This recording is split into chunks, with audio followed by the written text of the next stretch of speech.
Bonjour et bienvenue ou re-bienvenue dans les Siams TV Days. Durant 5 jours, Canal Alpha et le Siams, le salon des moyens de production microtechnique à Moutier, mettent en lumière les professionnels, les métiers et les industries de la microtechnique en compagnie d'une quinzaine d'entreprises de l'arc jurassien. Aujourd'hui, le thème qui nous intéresse concerne les enjeux et défis du décolletage. Et pour continuer d'aborder cette thématique, nous sommes toujours accompagnés par un expert, Pierre-Yves Koller, directeur du Siams. Rebonjour Pierre-Yves. Rebonjour Régis, nous voici fidèles au poste. Pour débattre autour de ces enjeux et défis du décolletage et pour parler de la place qu'occupe ce savoir-faire bien particulier dans l'industrie d'aujourd'hui, nous avons le plaisir de recevoir 3 entreprises sur ce plateau, représentées par 3 invités. Pierre-Yves. Alors pour les personnes qui nous rejoignent maintenant, nous avons le plaisir de faire un bout de chemin sur la planète décolletage avec Cédric Chèvre, qui est directeur de Décovie à Vic, Michel Di Bernardo, qui est directeur général et associé de Codec à Dombresson. Bonjour. Et Emmanuel Raffner, directeur général de Loner à Boudry. Bonjour. Rebonjour messieurs. Rebonjour. Les présentations ont déjà été faites dans la première partie de cette émission, mais avant qu'on poursuive, j'aimerais déjà avoir votre propre définition du décolletage, parce que tout le monde n'a pas la même, évidemment. Monsieur Koller nous a donné la sienne dans la première partie. Votre propre définition du décolletage, Cédric Chèvre. Je pense que ça ne sera pas une définition trop éloignée, mais pour moi, c'est la réalisation d'opérations d'usinage, principalement de tournage, et tout ça à partir d'une barre ou plusieurs barres sur une machine qu'on appelle décolleteuse. Emmanuel Raffner. Pareil. Mais en ajoutant peut-être une chose, c'est que, qui est que la barre, justement, elle tourne. Non seulement elle tourne, mais elle avance et elle recule dans son canon. Et ça permet de faire peut-être des opérations de très haute précision, parce que l'outil est toujours très près de la matière et sans porte-à-faux de la matière. Donc ça devient de plus en plus compliqué. Oui. Mais... Michel Di Bernardo. Alors, étant donné que nous sommes dans le domaine escomatique, où c'est les outils qui tournent autour de la matière, la spécificité est plutôt la cadence. Ça veut dire qu'on va être capable de répéter une multitude de fois la même opération de tournage ou perçage et ainsi de suite pour créer des lots de quantités de pièces qui peuvent être astronomiques, de plusieurs dizaines de milliers, centaines de milliers, de millions de pièces qui peuvent être à ce moment-là distribuées dans le monde entier. Et ceci, c'est vraiment la technique de l'enlèvement du copeau. Pour nous, par antagonisme à ce qu'on connaît aujourd'hui avec le 3D, qui est l'apport de matière, nous sommes encore dans une technologie où on enlève la matière. Et c'est ça la beauté du métier, c'est comment arriver à maîtriser cet enlèvement du copeau. Pour continuer de faire connaissance avec vous 3, je vous propose qu'on s'intéresse maintenant à ce qui fait la spécificité de chacune de vos entreprises. C'est ce qu'on va découvrir dans un prochain reportage, Pierre-Yves. Oui Régis, nous nous rendons sans plus attendre chez Codec à Dombresson, à 51 km de Moutier. L'entreprise Codec qui met un accent particulier sur sa politique écologique, vous allez le voir.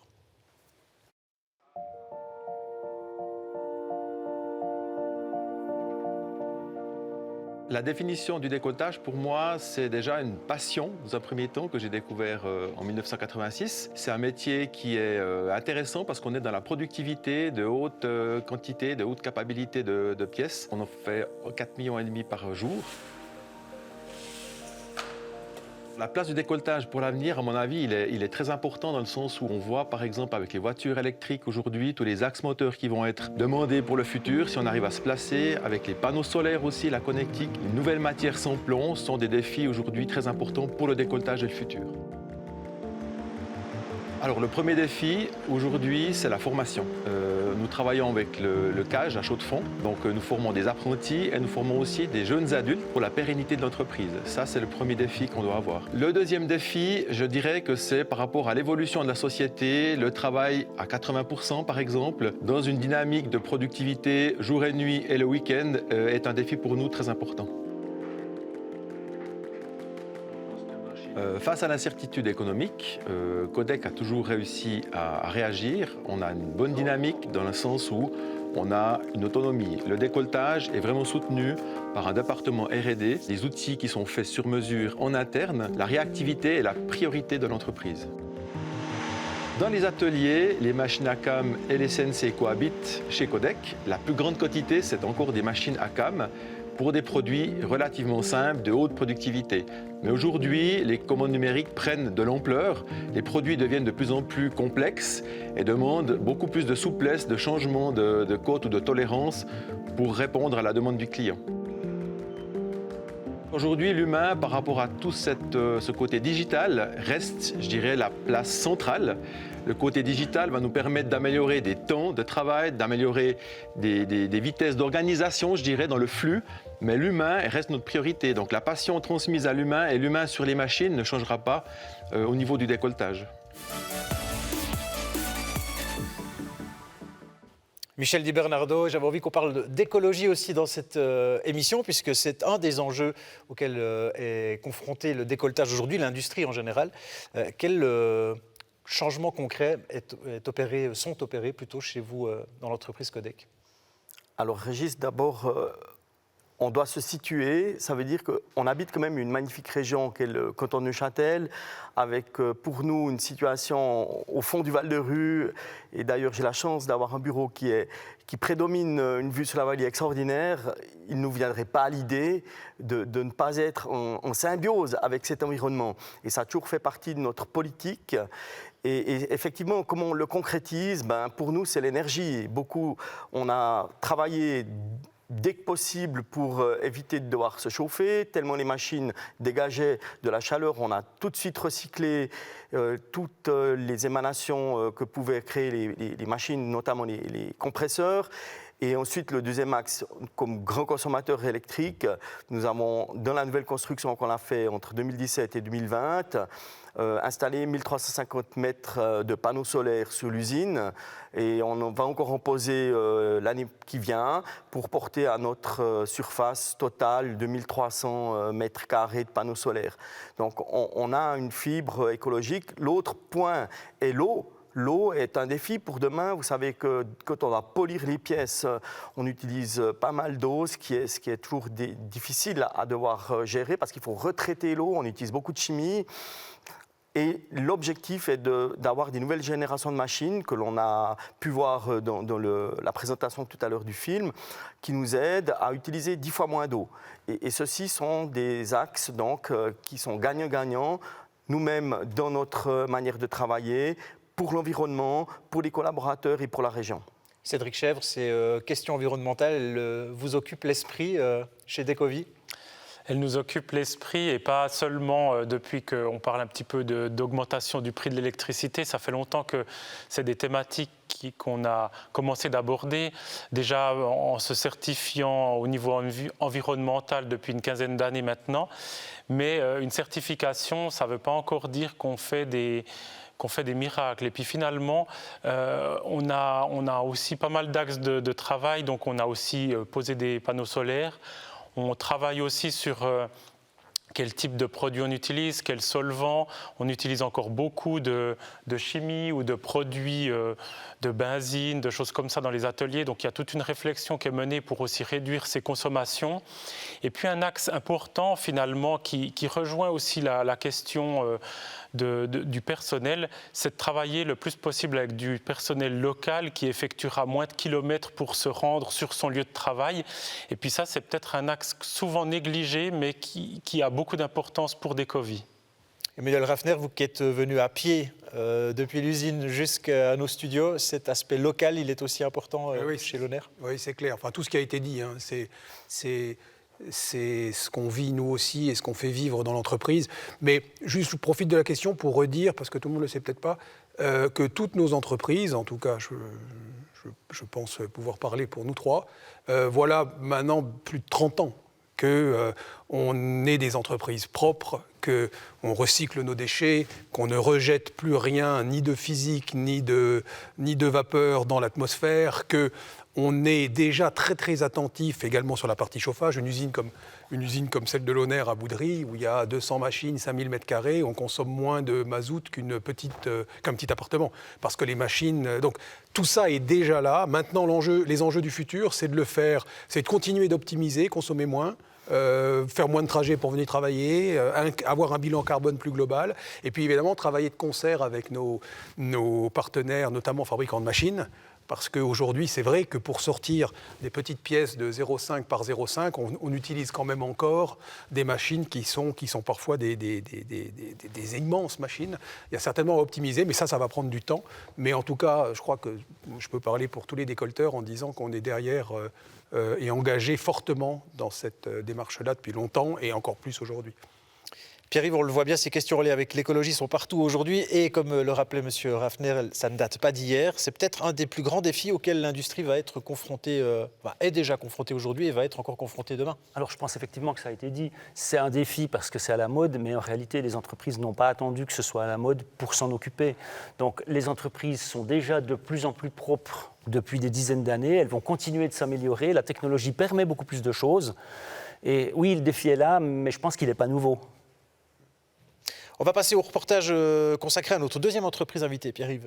Nous nous rendons à nouveau à Vic, chez Decovi. L'entreprise Decovi qui s'est notamment spécialisée dans la fabrication de masses oscillantes pour l'horlogerie.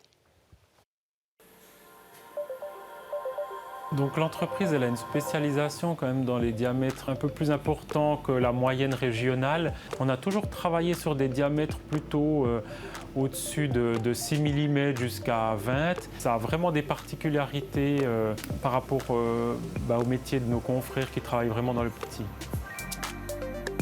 Les défis majeurs pour rester à la pointe, je dirais qu'ils sont doubles. D'une part, il y a l'enjeu technologique, donc c'est vrai qu'un renouvellement constant des installations, amener des nouvelles machines, mais aussi de nouveaux outillages, etc. Donc cette recherche permanente, ça c'est vraiment le premier défi, mais le défi numéro 2, mais qui est sans doute le principal, ça sera vraiment de pouvoir former et fidéliser le personnel afin qu'il puisse s'inscrire sur du moyen long terme dans notre activité et pouvoir garder le savoir-faire. Dans les pièces plutôt médicales que je pourrais mettre en avant, donc on a déjà participé à la production de pièces pour des prothèses de main. Donc on voit tout de suite l'effet concret de ce qu'on réalise. Et puis on a aussi réalisé récemment des instruments de chirurgie pour le chirurgien justement quand il réalise une opération de remplacement d'une hanche. Selon moi, la prochaine transition, on va dire, industrielle, elle sera liée à l'intelligence artificielle, c'est-à-dire que de plus en plus, les machines seront capables d'apprendre par rapport aux conditions, de se corriger par elles-mêmes, etc. Donc ça ne remplacera jamais l'homme, mais ça va sans doute faire évoluer pas mal les métiers futurs. Et je serais prêt à parier que dans 20 ans, on cherchera de toute autre qualification que maintenant.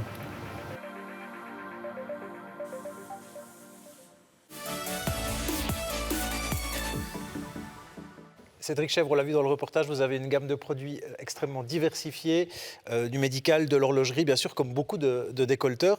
On en a parlé un petit peu dans la première partie de l'émission, mais j'aimerais qu'on approfondisse un peu ce sujet, la spécialisation dans un secteur bien précis. Est-ce que, selon vous, c'est l'avenir du décolletage? Est-ce qu'il faut à tout prix éviter une sorte de dépendance? Oui, je crois qu'on est sans doute tous d'accord sur le sujet. C'est vrai que trouver parfois des marchés de niche, c'est ce qui peut aussi créer le développement futur de l'entreprise. C'est ce qu'on a réalisé dans le domaine de la masse oscillante. On reste quand même dans un marché global, c'est-à-dire que nos concurrents, ils sont aussi à l'étranger, donc on doit réussir à se démarquer en proposant d'autres choses. On peut agir sur la qualité. Je crois que le Swiss Made est reconnu, mais par contre, tous les marchés ne sont pas prêts non plus à payer cette qualité suisse, je dirais.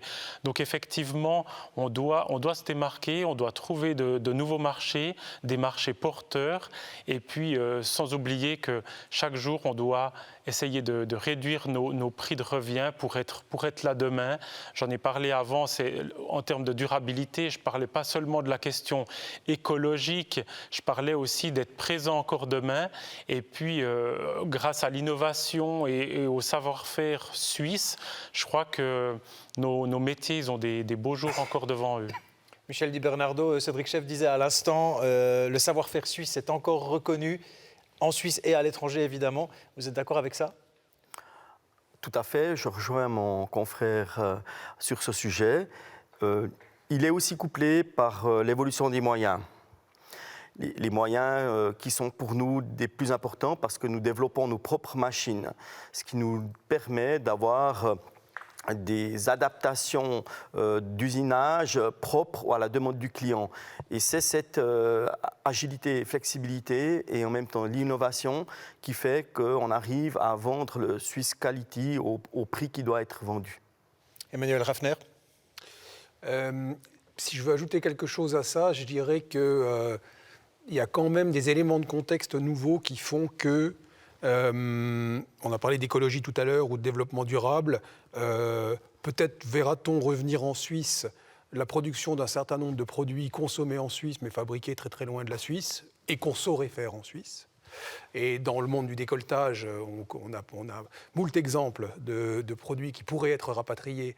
Alors je ne parle pas d'horlogerie là, mais je parle d'autres types de produits. Donc ça, c'est une tendance. Et la deuxième, c'est quand même un point qui est important, puis Cédric en a parlé dans le film, c'est effectivement les moyens nouveaux, non seulement machines, mais intelligence artificielle, pour permettre de répondre à cet équilibre dans lequel on est en permanence, de faire tout de plus en plus vite. Il faut être ultra réactif, juste du premier coup. Et pour ça, ça nécessite, c'est un peu contre-intuitif, mais de prendre le temps au départ, de se dire attention, qu'est-ce que j'ai à faire, et d'avoir les bonnes équipes et les bonnes personnes pour ensuite, quand on démarre nos machines, que là, effectivement, les pièces soient tout de suite bonnes. Ça gagne aussi en compétitivité, et je pense que ça, c'est des sources peut-être nouvelles de développement, sans forcément multiplier le nombre de secteurs d'activité, parce que ça pose d'autres contraintes réglementaires, d'organisation, de validation, etc. Pierre-Yves Koller, le décolletage a de multiples connexions dans l'industrie, on le retrouve absolument partout, c'est ce qu'on voit depuis le début de cette émission. Est-ce que le décolletage occupe lui aussi une place particulière au sein du SIAMS ? Tout à fait. Donc le décolletage, la sous-traitance fait environ 20% au niveau du SIAMS à proprement parler, mais le SIAMS, c'est le salon de l'ensemble de la chaîne de production, et finalement, ces messieurs peuvent venir faire leur marché au SIAMS, ils vont trouver les machines, les périphériques, l'huile, la matière, les softwares, ils vont tout trouver au SIAMS. Nous avons même un endroit spécifique sur le salon qui s'appelle la plateforme décolletage, qui est organisée par l'AFDT, l'Association des fabricants de décolletage et de taillage, que je remercie au passage, puisqu'ils nous ont aidés à organiser cette session décolletage dans les SIAMS TV Days. Et comme nous sommes seuls, Régis, je peux vous le dire, le décolletage a une petite place particulière dans mon cœur. J'ai un petit faible pour ce domaine, mais ne le répétez pas. Je ne le dirai à personne, c'est promis. Je vous propose qu'on passe au dernier reportage qui nous plonge dans les activités, cette fois-ci de notre troisième invité, Pierre-Yves. Nous nous rendons chez Lohner à Boudry, à 74 km du SIAMS. L'entreprise Lohner qui a notamment développé à l'interne tout un secteur consacré aux opérations de finition. Ma propre définition du décolletage, ce serait de produire des pièces de haute qualité à des cadences élevées, de petites, moyennes et grandes séries. Alors dans les ateliers au quotidien, les enjeux et les défis du décolletage sont essentiellement, on va dire, répondre à l'augmentation des exigences de nos clients. Souvent des tolérances plus serrées, ou alors si la tolérance n'est pas plus serrée, d'être le mieux centré par rapport à l'intervalle de tolérance. Et donc ça demande des process plus robustes, des méthodes de contrôle différentes. Et nous devons nous remettre en question tous les jours pour continuer à suivre nos clients. Les dimensions qu'on va usiner chez Lohner sont en dessous de 1 mm et on descend jusqu'à 5 centièmes. Des pièces de si petites dimensions impliquent de travailler avec de la matière, des outillages et des équipements complètement adaptés. Je pense que malgré la robotisation qui prend de plus en plus de place dans l'industrie, il y a certaines activités et certains savoir-faire qui seront difficiles à automatiser. La finition, par exemple, du réglage d'une pièce, ça reste très sensible, ça demande beaucoup de soins et c'est pas toujours répétable comme on le souhaiterait. Donc l'adaptabilité de l'humain va permettre quand même d'obtenir un résultat qui sera souvent meilleur que la robotisation. Investir dans la formation aujourd'hui est essentiel, étant donné qu'on subit une vraie pénurie de main-d'œuvre. Aujourd'hui, on est obligé, si on veut relever les défis de demain, d'accorder énormément de temps à la formation des jeunes et des moins jeunes, parce qu'on a également des gens qui sont en reconversion professionnelle et on assume la formation en interne pour amener ces gens à être efficaces dans le domaine du décolletage. Selon moi, une des prochaines révolutions qu'il pourrait y avoir dans le domaine du décolletage est d'augmenter drastiquement les vitesses de rotation. Mais pour ça, il faut être capable de développer des outils qui seront susceptibles d'accepter ces vitesses de rotation supérieures.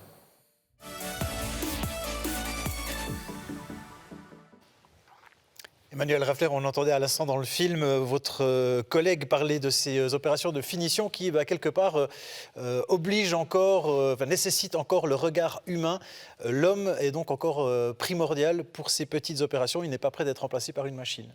Non, ou alors disons en complémentarité, parce que c'est vrai que dans nos usines, on a à la fois cohabitent tous les jours des séries très gros volumes, des références qui peuvent tourner à l'année sur 10 machines en même temps pour produire la même pièce.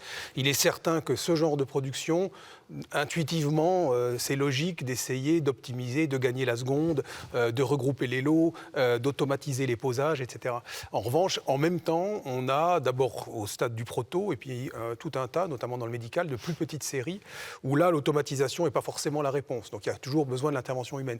Mais au-delà de tout ça, il y a aussi cette dynamique dont on a parlé tout à l'heure, qui est de dire l'être humain, de plus en plus, il va être celui, c'est pour ça que mon mot fétiche au départ, c'était audace, celui qui va justement pas tout de suite penser comme la machine. C'est peut-être encore lui pendant un certain temps, jusqu'à ce que l'intelligence artificielle soit devenue tellement intelligente qu'elle peut reproduire ça. Mais au point de départ, la petite idée que la machine n'aura pas, c'est l'humain qui va l'avoir. Et ça, c'est vrai dans tous les étages de l'entreprise. Ce n'est pas une affaire d'ingénieur ou de technicien.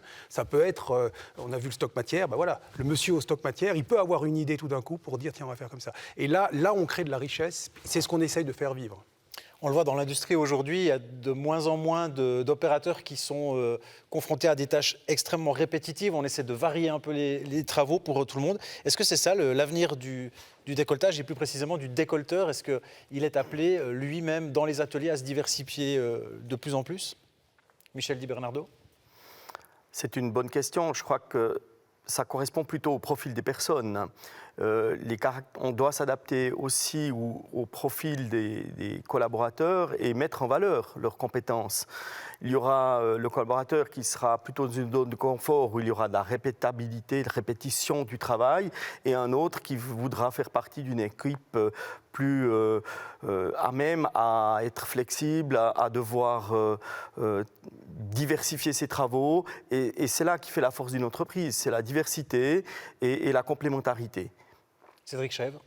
Je crois que le décolletage en soi, c'est déjà une opération qui est passablement automatisée parce que finalement, les machines travaillent avec pas mal d'autonomie, de manière répétable. Mais où on voit pas mal d'automatisation arriver, c'est dans l'automatisation notamment des mesures. Et puis là, je pense qu'il y a un gros travail qui se fait. Il y a des belles avancées qui sont aussi présentes. Et puis finalement, je crois que si on veut rester compétitif, on devra aussi valoriser de plus en plus le travail des gens qui peuvent amener de la valeur ajoutée. Et c'est vrai que le travail très très répétitif qui pourra être réalisé par un robot, il aura quand même tendance à disparaître sur le marché suisse avec les salaires qui se trouvent dans la région. J'ai peut-être une question. Si oui, bien sûr, allez-y. Est-ce que ça vaut la peine pour un jeune aujourd'hui de dire « je vais faire décolleteur » ? Oui. Moi, je dirais, moi, je me prends toujours comme exemple parce que moi, il y a 15 ans, je n'étais pas du tout dans le décolletage. Et donc, je suis la preuve vivante qu'on peut rentrer dans le décolletage sans avoir jamais fait de décolletage et trouver ça passionnant. Et je pense qu'une des réponses aussi à la pénurie de main-d'œuvre, bien sûr, c'est la formation. Michel en a parlé, Cédric aussi. Et puis, l'autre chose, c'est de regarder dans nos entreprises tous les postes où il n'y a pas besoin de décolleteur. Ils sont largement majoritaires. Sur 150 personnes, nous, on a une minorité de décolleteurs régleurs. Et c'est d'ouvrir un petit peu la fenêtre autrement. C'est-à-dire, et moi, quand je suis rentré dans le monde du décolletage il y a 15 ans, quand je disais ça à mes copains, ils me disaient quoi ? Qu'est-ce que c'est ça, qu'est-ce que tu fais dans le décolletage ? Mais je dis, attends, viens voir l'usine, je vais t'expliquer comment ça se passe. Et puis tout d'un coup, on découvre plein d'endroits où on peut travailler et être utile à la production. Puis à un moment donné, il faut des régleurs. Donc oui, moi, la réponse, c'est oui. Et il y a plein de façons d'entrer dans le décolletage. Je rebondirais aussi à ce que tu dis, Emmanuel, dans le sens que les personnes qui viennent, ils le viennent par passion. Et est-ce qu'il y a un avenir au métier du décolletage? Mettons-nous en concurrence avec des nouvelles technologies. Je parlerai de l'apportation de matière par les imprimantes 3D.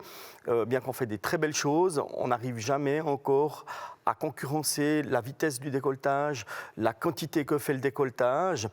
Et notre challenge est demain de travailler des matières sans plomb et de devoir s'adapter. Donc, l'idée d'avoir un challenge, la passion, comme l'a décrit mon associé, font partie intégrante de la volonté et d'une personne à rejoindre ce métier. Et le monde, heureusement, est composé d'humains divers qui ont des passions différentes. Je crois qu'effectivement, on se trouve dans des régions où finalement ces métiers industriels ont encore vraiment leur place et un avenir radieux, je dirais. Il vous suffit d'ouvrir le journal local ou bien voir les réseaux sociaux pour voir à quel point on cherche de la main-d'œuvre qualifiée. Et puis c'est vraiment le défi de demain de pouvoir continuer d'intéresser les jeunes à faire ce métier, parce que je suis convaincu que même s'il y a des métiers qui n'existent pas et qui seront présents dans 20 ans, le décolleteur sera toujours là, et puis il nécessitera peut-être encore plus de compétences que maintenant, des compétences peut-être liées à l'informatique, etc. Donc ça deviendra encore plus un métier de spécialiste. Et moi, je suis convaincu que pour un jeune, se lancer dans ce domaine, c'est l'assurance d'un avenir radieux professionnellement. Messieurs, on arrive gentiment au terme de cette émission, mais avant de conclure, j'aimerais quand même qu'on rebondisse sur une chose qui a été dite ici par M. Di Bernardo, qui parlait à plusieurs reprises d'ailleurs de matière sans plomb. C'est vrai que c'est un terme qui revient énormément en ce moment, un thème d'actualité. Peut-être un mot justement sur cette matière sans plomb. Est-ce qu'on parle d'un réel progrès ou est-ce que c'est plus une contrainte pour vous aujourd'hui de devoir composer avec ces matières? Emmanuel Raffner. Nous, alors j'avoue humblement qu'on s'est quand même plutôt laissé guider par les choix de nos clients. L'enjeu, le challenge pour nous, comme pour beaucoup de mes confrères, ça a été de dire, ok, ils ont sélectionné ces 2 ou 3 types de matières, que ce soit les aciers sans plomb ou les tons sans plomb. On va essayer pour voir ce que ça donne. Et puis là, c'est la richesse de la filière, parce que là, je crois que tout le monde s'y est mis, les fabricants d'outils, tout le monde a réfléchi ensemble à dire, voilà, le FineMac, on fait comment, et puis c'est comme ça qu'on a trouvé des solutions, qu'on les a trouvées ensemble. Donc, c'est une contrainte, oui, mais je dirais qu'elle n'est pas pire que... c'est quelque chose de nouveau, qui est toujours vécu comme une contrainte. Je pense aux normes ISO il y a 25 ans, ou 30, quand ça a démarré. Tout le monde se disait... Et puis petit à petit, c'est devenu la routine. Et aujourd'hui, on aimerait bien qu'il n'y ait plus que les normes, qu'il y ait seulement les normes ISO. Donc voilà, et le sans-plomb, c'est un petit peu ça. Mais cela dit, alors je dis ça, c'est facile, assis ici. On a quand même transpiré à l'usine, moi moins que les autres, mais il y a beaucoup de gens qui ont quand même beaucoup travaillé à la chose. Mais voilà, ça fait partie d'une évolution. Est-ce que c'est mieux, moins bien? C'est sûrement mieux, en tout cas pour la planète. Michel Di Bernardo, sur ces questions. Je rejoins effectivement Emmanuel. C'est un mal pour un bien, dit-on. Là, c'est un mal pour 2 biens. Le bien pour la planète, comme tu l'as très bien dit, Emmanuel. Et d'autre part, c'est finalement, pour nous, une opportunité de nous positionner dans nos recherches, dans l'innovation. Et notre terre est une terre de développement à la recherche de solutions, et c'est ce qui va nous permettre d'avoir toujours une longueur d'avance sur nos concurrents. Donc nous sommes motivés par trouver des solutions, et d'ailleurs nous sommes en plein développement de nouveaux outils, de nouvelles vitesses, d'adapter nos machines pour permettre d'usiner les matières notamment cuivreuses sans plomb. Cédric Chèvre. Oui, je rejoins exactement ce qui a été dit. C'est vrai que nous, par exemple, on est pas mal actifs dans le barillet, donc c'était des pièces qui étaient super bien maîtrisées, ça roule, et puis tout d'un coup, on vient avec des nouvelles matières, par exemple là, en l'occurrence, pas mal d'Ecobras, et puis tout ce qu'on avait mis en place, il faut recommencer. Néanmoins, je crois que c'est aussi ce qui fait la beauté du métier, c'est de rechercher des nouveautés, des solutions, de reprendre certaines choses à zéro. Et puis, même si ça peut être perçu comme une contrainte au début, c'est aussi un bon moyen de se démarquer et puis de dire, voilà, ça on le maîtrise. Et puis, tout ce qu'on a pu investir dans la recherche et puis dans le développement de ces solutions, on peut le mettre à profit pour d'autres secteurs d'activité éventuellement dans le futur. Et puis, ça ne sera pas la dernière fois qu'on viendra nous mettre ce genre de contraintes dans les pattes. Eh bien, merci beaucoup, messieurs. Je vous propose qu'on en reste là pour cette thématique autour des enjeux et défis du décolletage. Pierre-Yves, je vous laisse conclure. Volontiers. Alors je pense qu'on l'a vu clairement aujourd'hui, le décolletage est un domaine dynamique. Les entreprises comme les vôtres démontrent vraiment un savoir-faire particulier et ils ont vraiment tous les atouts pour continuer de faire tourner la planète décolletage aujourd'hui, demain. Et vraiment, félicitations, messieurs, et bravo pour tout ce que vous faites. Merci. Merci. Ce sera le mot de la fin. Messieurs, encore une fois, un grand merci d'avoir participé à cette table ronde. Les Siam Stevie Days se poursuivent toute cette semaine. Retrouvez-nous tous les soirs sur Canal Alpha et ou sur Internet sur l'adresse canalalpha.ch/Siams. Excellente soirée, bonsoir.